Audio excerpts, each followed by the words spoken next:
Hey, what's up, guys, and welcome to episode 80 of Talk4, the quickfire podcast where we ask four great questions to unique and interesting people. Behind the mic today for the second time is your host, Louis Scoopy, that's me. And let me introduce our special guest for today, Mike Swigunski, who's going to be answering our questions today. Mike, welcome aboard the Talk4 podcast, man. Please say hi to the fine people listening and just give us a quick rundown of who you are and what you get up to before we shoot some questions. Yeah, thanks for the introduction. And yeah, looking forward to answering these four questions.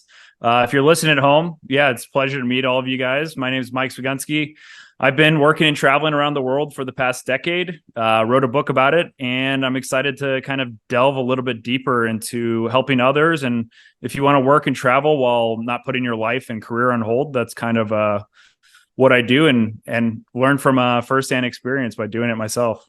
That's epic stuff. And I'm really excited to have this talk with you because, like, looking at the stuff that you get up to, it's exactly how I want to live my life in future. But also I feel like it's kind of proven the stigma wrong that you have to kind of like get a job and be full-time there and working all the time. You can take this route. So really excited to kind of ask a few questions about it. So question one, I love to do this, just kind of rewind, because entrepreneurs, we've all got a backstory. We've all got our reasons and the things that kind of are our origins in a sense. So backstory time. What has been your process to becoming who you are today and getting into entrepreneurship? Did you go through the conventional society path with the education stuff, or did you pave your own way early on?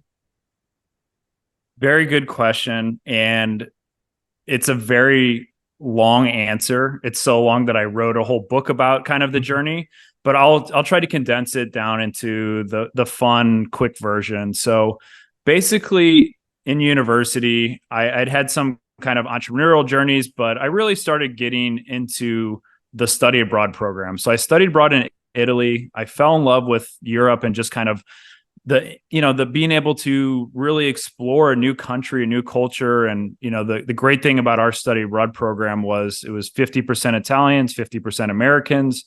And this was kind of that moment where I'm like, wow, I hadn't really traveled a lot before. I'm from Wildwood, Missouri. So this really opened my eyes to this whole expansive world out there.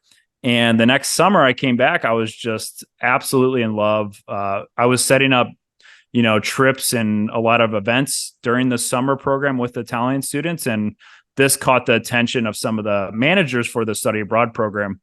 And they kind of suggested that I should apply for this internship. And it was a really cool structure that our university had. You essentially are for 2 years a study abroad manager. So I went through the application process, wasn't chosen for Italy, but was chosen for Prague.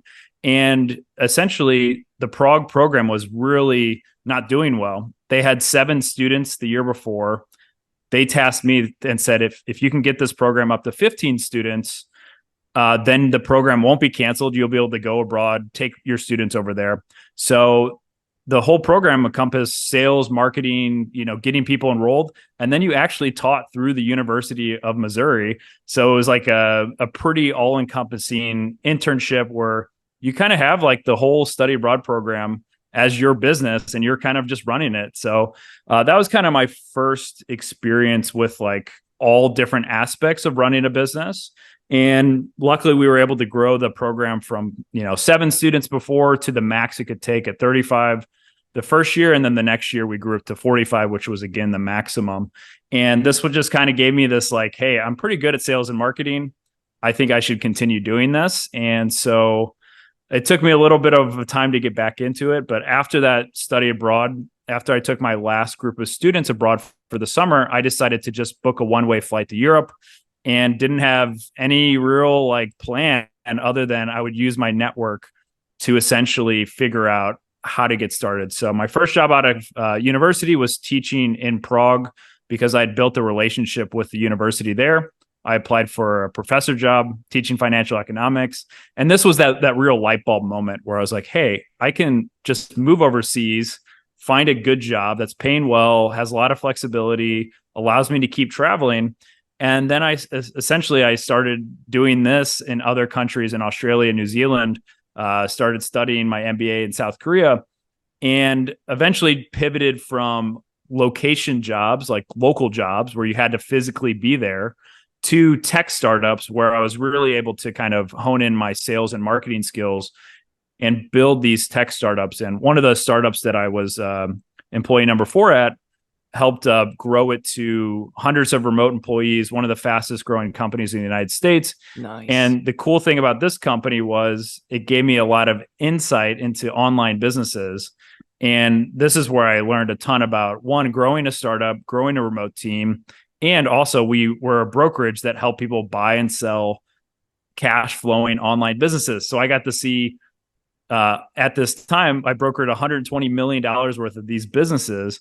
So I've seen every way on the internet and how it's monetized. And it's absolutely mind blowing because it's kind of ruined the internet for me in a way, but it's also opened up Pandora's box to all these other ways that you can make money as an online entrepreneur. So it was kind of a slow, this was all over the course of 10 years.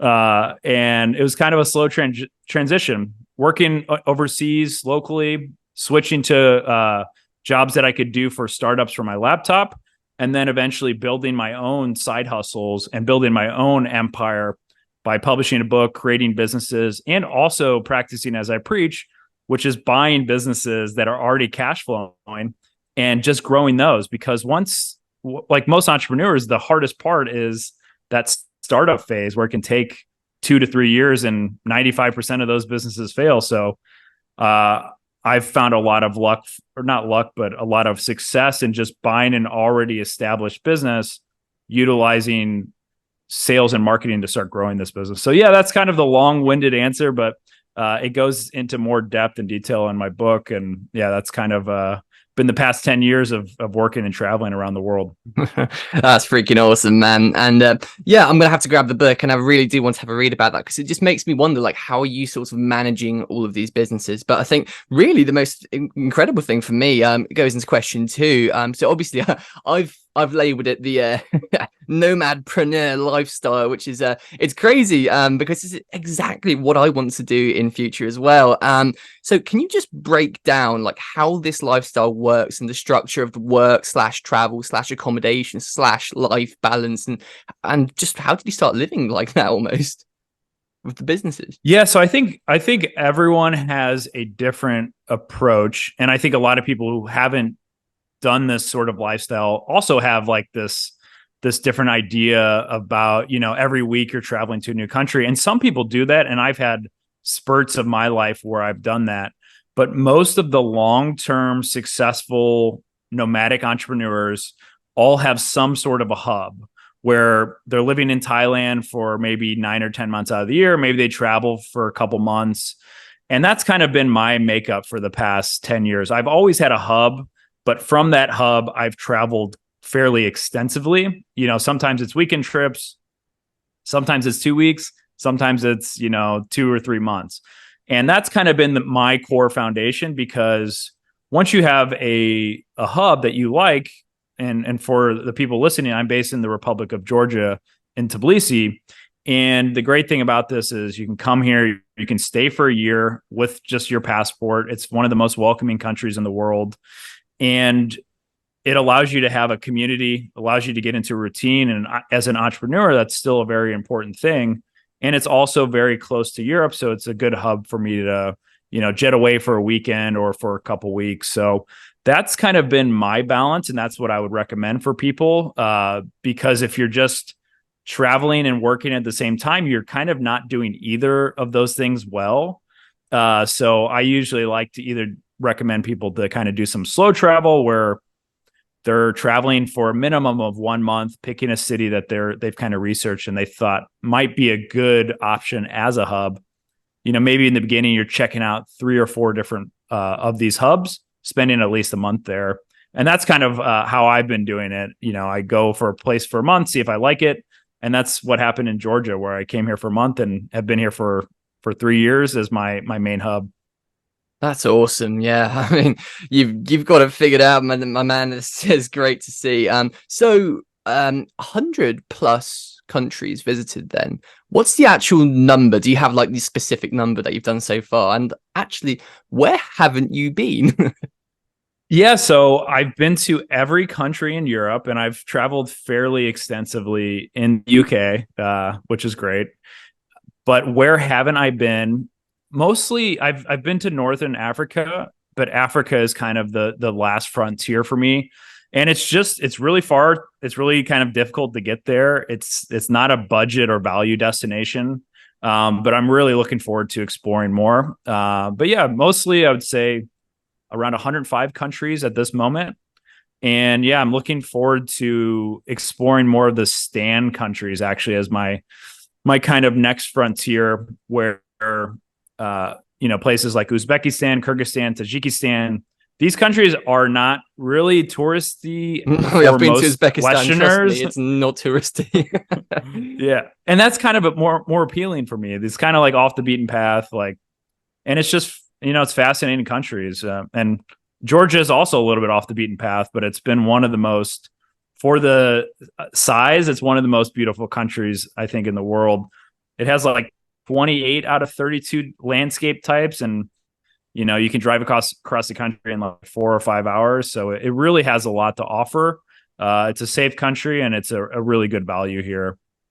Definitely. You know what? Something that I recognized very early on in my travel, because through the tennis, obviously traveling around the world, kind of doing tournaments and stuff, is that actually I learned so much more about the place and the people and the culture and stuff by actually being there and traveling there than I ever could have like reading something in a book. I mean, have you found that too? Like the traveling side of things has just broadened your life so much and just given you this sort of just knowledge base of what's out there. Have you found that? Yeah, I've actually never really been into the guidebook things. I would just kind of do some online research, but for me, I mostly like talking to people who had been there or spent a lot of time there. But I would say the most in-depth kind of experience like a local was working abroad in other countries, because you're getting a side of the culture that most people don't get access to. And that's kind of like the work-life balance, what it's like in an office setting, what it's like at a university. So I would say, those things are also really insightful to learning more about the culture. But yeah, I completely agree with you that just going there and seeing for yourself and talking to other people about what their kind of highlights were is always going to be better than, any guidebooks, because the bucket list as you travel just gets longer. It doesn't get shorter. And that's something that I found a lot, because you always talk to travelers and they've been to new places and had new experiences. So that really gets you really excited for kind of exploring these other new frontiers out there. Absolutely. Yeah. And I have to say, it's like one of the things I've always said to people is that if I've ever regretted anything in my life, it was definitely not traveling somewhere. I mean, it's one of those things that I just have like an unlimited sort of budget range for. Like I will always be happy to spend the money to travel somewhere and just see places. So talking about that, traveling is expensive, and obviously having a good business behind you and a laptop and everything really definitely helps to kind of achieve that goal. So you built an 8-figure remote company, which is obviously incredibly impressive. Well done, you. Can you talk about like how you did that, and if someone else was going down the same route and path, any tips and advice and just for starting out and making progress? Yeah, so great question. A few parts there to kind of unpack. So as far as like travel as being expensive, I kind of want to touch on that misconception. I think people go on vacations, and vacations can be very expensive because you're going away for 2 weeks. You're staying at a nicer resort than you normally would. But if you're actually becoming a nomad or staying somewhere for a year or a month, a lot of times it's actually cheaper than living in the UK or the United States. And for example, to pick any top 10 city in the United States, I probably spend 70% less. I have a private chef. I have a huge house in the middle of the city. And this is not just a brag. It's just to show the cost of living, of geo arbitrage, of moving to another city. You can actually have a better lifestyle, save more of your money, and you can use that extra money to invest in a business, to make more investments, or to invest into traveling. So it is one of these things where you can actually improve your life by living overseas if you move to a country or a city where you can sort of take advantage of the geo arbitrage. And a lot of people are like, oh, well, you're taking advantage of a developing country. And some people can interpret it as that, but I think most countries, and especially the government of Georgia, they interpret it as, hey, this person's going to come spend probably as much as 3 or 4 local families do every month, employ multiple people, and create jobs for kind of our country that wouldn't be here if he wasn't here. So I think that's kind of one of these different perspectives. So it depends where you're traveling to. If you're traveling and moving to a new country or a new city every few days, staying in 5-star hotels, yeah, it's going to be very expensive. But if you go somewhere, talk to a local realtor, get a long-term or short-term lease, it's going to be a lot more affordable. If you're cooking meals at home, again, it's going to be more affordable. So as far as like how I balance it and how I've done this with building a company, multiple companies, is I like to go in sprints where I'm working like kind of crazily for 2 or 3 months, and then I'll take a few weeks off and travel. And during those 2 to 3 months, my sort of process is to really outsource, automate, or hire. So I usually start with automation because that's usually the fastest, cheapest, easiest thing to implement in a business. And again, I like to do everything myself to figure out the process and see, is this a good thing for automation? Is this a good thing for a freelancer? Or is this somebody that I need a in-house employee for? And I think most people just, they don't try steps 1 and 2. They just go into like, oh, I need an employee for this to like actually happen. And that's not necessarily the best way to go about doing it. You can hire a fractional freelancer or automate a lot of this stuff, and it'll save you a lot of time and money. And sometimes the automation is going to do a better job because there's no thought process in it. It just automatically does it. And that's kind of the process I followed at building an 8-figure business, and how I kind of am able to find that work-life balance in my current businesses as well. So was there anything else to the question that I No, but over? something I want to ask now, just thinking about what you said, is so if we take kind of businesses in general and your experience with different businesses and different industries and stuff, what have been like some of the most beneficial tasks that you've automated? I don't know if that makes 100% sense, but like some of the things that you do in businesses, like I run my own business and I've found like the shipping side of things has been really tedious, takes a lot of time, packing things up and all that. Just wondering, like, what have been some of the most like beneficial things that you've gone and automated and then seen like massive growth and just time freedom from doing? Yeah, so my typical structure is I will audit everything I do for a week or 2, every task, and then I figure out how much time am I spending on this. I use a tool called Rise, which is really good. It automatically categorizes everything as you're working. And essentially, once you've done that, you compile it, you get the hours, you get the main task that you're doing, and then I assign a score to it. This is essentially called a time audit. You're assigning a score of how much do you like doing this task, and how much would it cost to outsource it, and how much time are you allocating to that task. And so once I've done this, I can clearly see what's taking up the most part of my time and figure out which thing I should automate, outsource, or hire. As far as things that I've automated, I have a lot of email automation that I have out. So depending on where people are going on my website, they're getting automatically added to certain lists. I've automated a lot of social media stuff as well, where I'll have a VA or my employees upload social media posts, and they'll do it on one platform, and then it'll automatically get repurposed onto other platforms. And that's something that I think is a great thing to do, because if you're having to do all of these things on 5 different platforms, it can get really, I don't know, really kind of frustrating. I know for podcasting, there's a lot of podcasting things that will automatically upload and distribute it to 10 different platforms. So that's some of the big things, but everyone's business is so different that a lot of times I like to do the task myself, create an SOP, see if it can be automated. But yeah, that's kind of the main thing. And then moving from freelancing, like customer service is the thing that I have fractional employees doing, where every time they're answering tickets for customer service, they start a timer, and then I'm only being billed for that time instead of having to hire somebody for 40 hours when I only need a couple hours per day. So that's kind of how I've gone about doing it. Nice one. Right, here's a really interesting question actually then. So obviously, because I've started like a couple of Shopify stores in the past, and I've had a good go at that, and I've recognized that as businesses grow, your time depletes. And I've heard like kind of quotes going around the internet in the past, people saying that, you know, the rich people who do well, they buy their time back, and that's exactly what you're talking about here. So I'm just interested then. So if you have like, if you, let's say you're just starting out and you're just making a business and it's starting to go well, but you're a one-man army. You are the customer service dude, you are the order fulfiller, you are the social media dude, you're the marketing dude. At what point or threshold do you think that people should start to kind of like start seeking out that outside help? Is there kind of like an income sort of level that you need to reach before then starting to look to kind of buy that time back? Or like, where's kind of the transition point there in your opinion? Good question.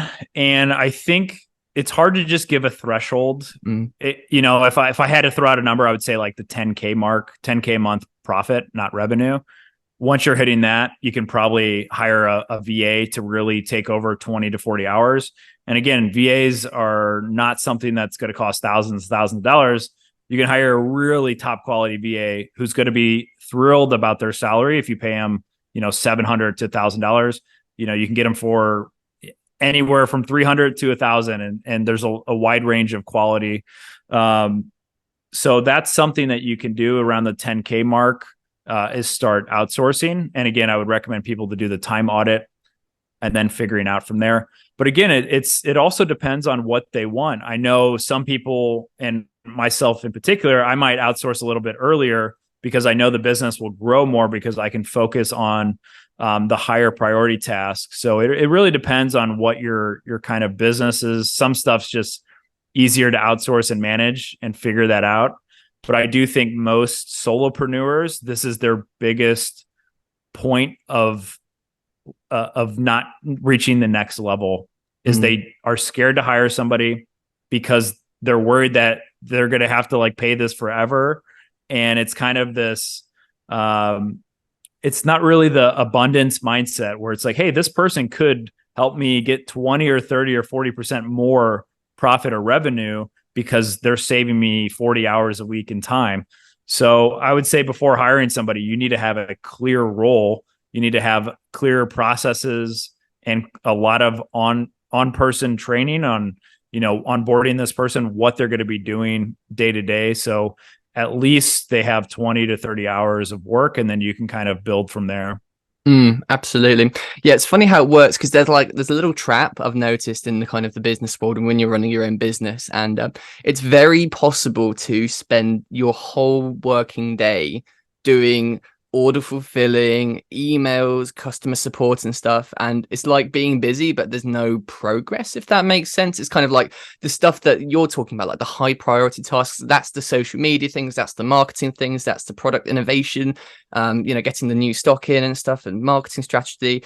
And you could literally spend your whole day doing these kind of mundane tasks and feel like you've had a whole days of work, but actually the goalpost has not actually moved closer to the success or whatever you want to call it. But so if we do have that kind of an income threshold and we're getting to that point where we're like, we need to start looking for someone, whereabouts would you kind of recommend looking for an employee? Is there somewhere specific that you think is really good for sort of finding quality people? I mean, if I had to guess, I would say probably LinkedIn. Or what's your take on that? Yeah, so the hiring is if you talk to any business, Fortune 500, startup, anything in between, the hiring is the most complicated thing. And your first hires, you're going to make mistakes, right? You're just usually don't rock it out of the park. I would say on average, you need at least 50 applicants that are actually like going through an application process to find one or two really good people. But it depends on what type of role you're looking for.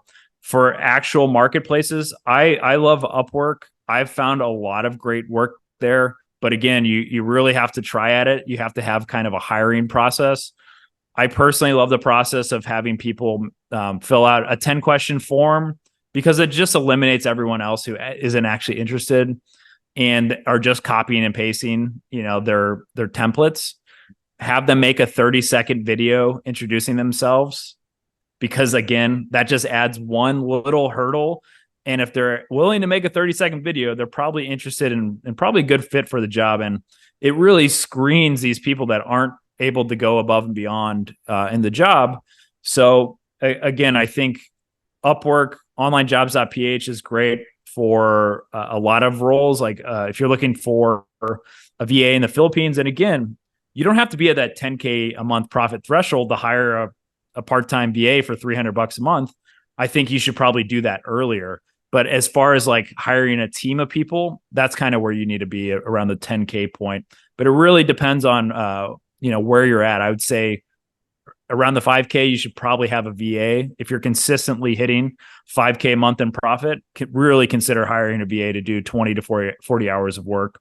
But yeah, LinkedIn can be good, but it really depends on your budget. If you're making 10K a month, you're really going to be limited to hiring overseas in the Philippines and Asia and kind of developing nations, because your budget isn't going to be perfect for a full-time, person who went to university.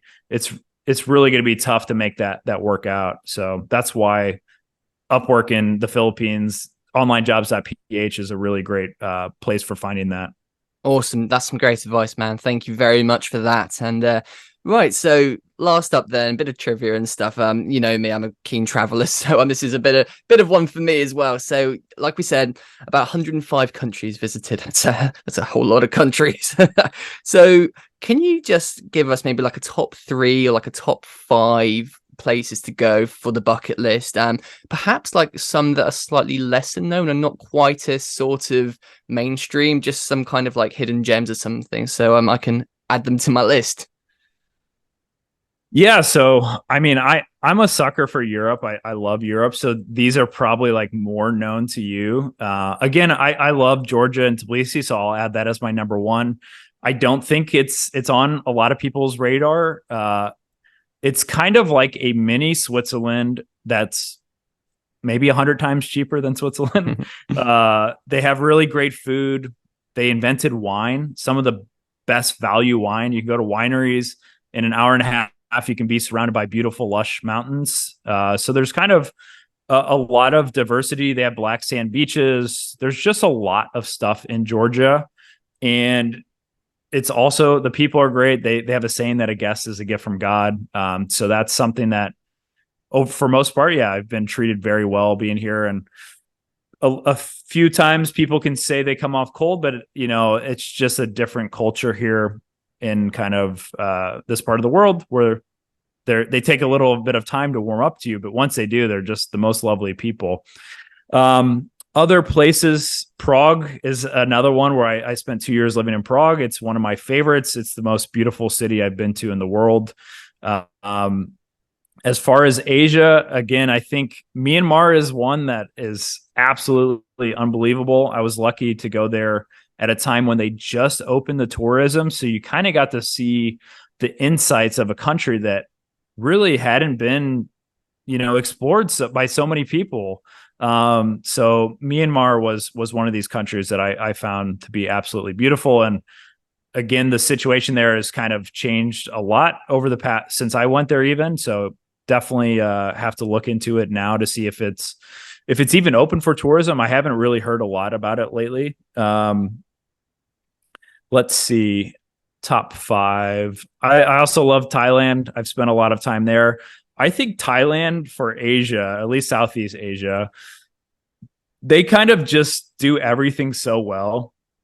The food, the people, the beaches, the activities to do, the nightlife, they just kind of get everything right. And I think they check the most boxes as far as if you want to go there for traveling, or if you want to go there to living, for a few months. I think they just have the best value. And again, as somebody who's kind of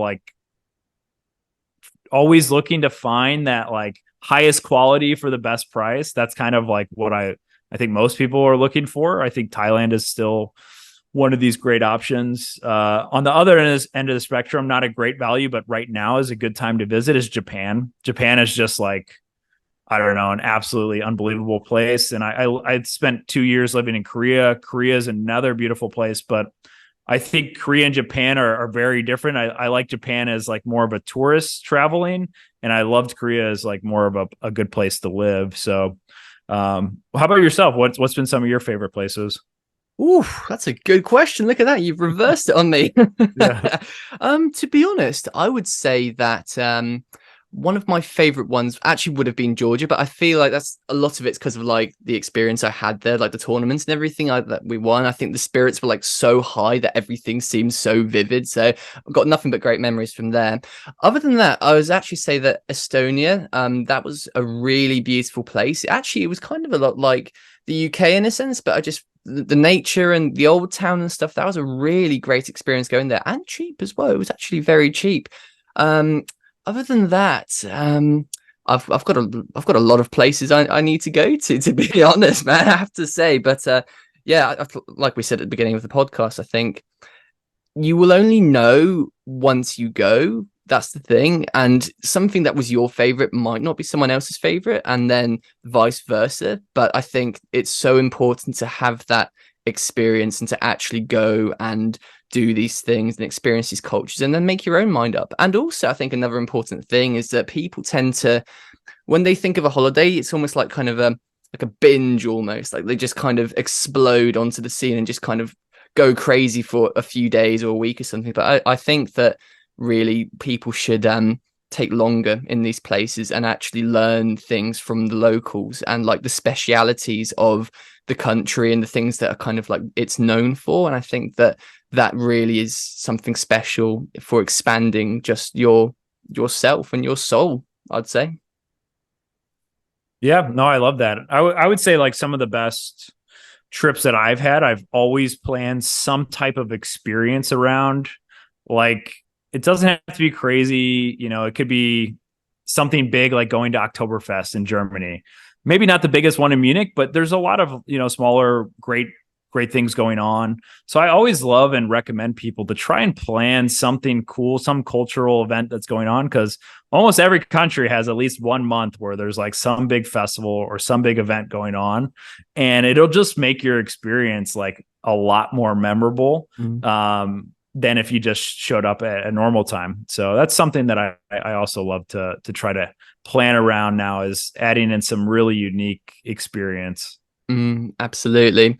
I think one thing that I've kind of realized as well is that there's sort of like this stigma that to see amazing places, sometimes you have to kind of go abroad. But actually, recently I've been very surprised by the UK, and actually within about 2.5 hours of driving, way easy budget, just a bit of fuel and stuff, there's just some absolutely stunning, just beautiful, incredible places and natural things that are just insane, and you just wouldn't have imagined like that was there. But I actually do think that if someone is listening who kind of wants to expand their travel thing a bit or get the bug, honestly, just have a look for what's actually close by you. You might just be surprised. Would you agree with that?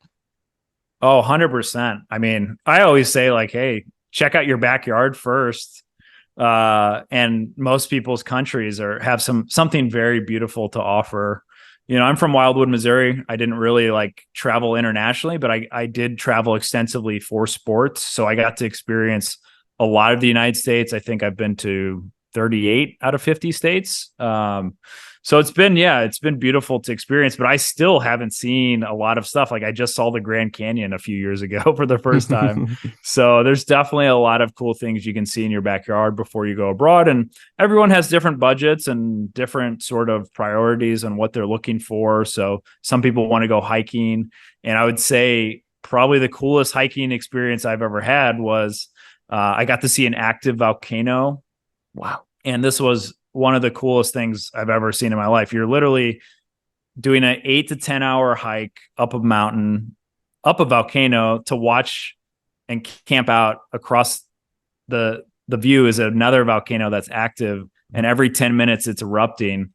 And you can't really see it in the day so much. You can see the smoke, but at night you can actually see all the lava and stuff. It's just going off every 10 minutes, beautiful stars. So stuff like that is just absolutely unbelievable. And it was just kind of again, somebody recommended me to do it, and I highly recommend it. Wow, nice. Yeah, that's got to have to be one on the bucket list as well. And last thing then, so what was the sport that you were in then and traveling for? So I was a 3-sport athlete. I played soccer, basketball, and volleyball. Mhm. Um, so mostly for basketball and volleyball, those were like my two main sports. I played I played volleyball at the University of Missouri, and yeah, that was kind of like something that I still enjoy playing today, basketball and volleyball quite a bit. I also love playing tennis. I was never competitive, but we just played in my family. And again, I think it's one of these sports that's like, it's so great to be competitive, but it's also, you can just play with your family and friends and it can be an absolute blast. So true. Yeah, no, tennis is a great one, and I can tell you it certainly is competitive. I've certainly had my fair share of that. But yeah, we'll have to have a game at some point if I'm ever back in Georgia for a trip or something. I'll have to let you know. But anyway, like, this has been the 4 questions for today, and before we wrap it up, I'm sure there's going to be loads of budding entrepreneurs now coming out the back of this podcast and stuff. So Mike, just feel free to take a minute and just promote all your stuff, your social media, your book. Just send my people to where they can find all the stuff that's to be promoted by you. Yeah, so the easiest place for people to go to find kind of everything is just globalcareerbook.com. Or if you just search my name, Mike Swigunski, on Google, you'll kind of find my website, my social media. I'm most active on LinkedIn and Instagram, but I also dabble on a few other platforms. I've been making a lot of YouTube content. So yeah, you can find out globalcareerbook.com and you can kind of just go from there and you'll be able to find me whichever platform is most interesting for you guys. Great stuff. Well, Mike, thank you so much for being on the Talk4 podcast today, man. It's been an absolute pleasure having you on, and a really, really interesting talk. Thank you. Yeah, the pleasure was mine. Looking forward to that tennis match next time you're out here. It's gonna be good. Right, guys, thank you for listening. This has been episode 80. Wow, really getting close to that 100 now. Very exciting times. And yeah, if you'd like to listen to the past episodes, go and have a look at our channel. And if you'd like to listen in for the future ones, make sure to hit that subscribe button and spread some love by leaving a like and a comment. Signing off for now.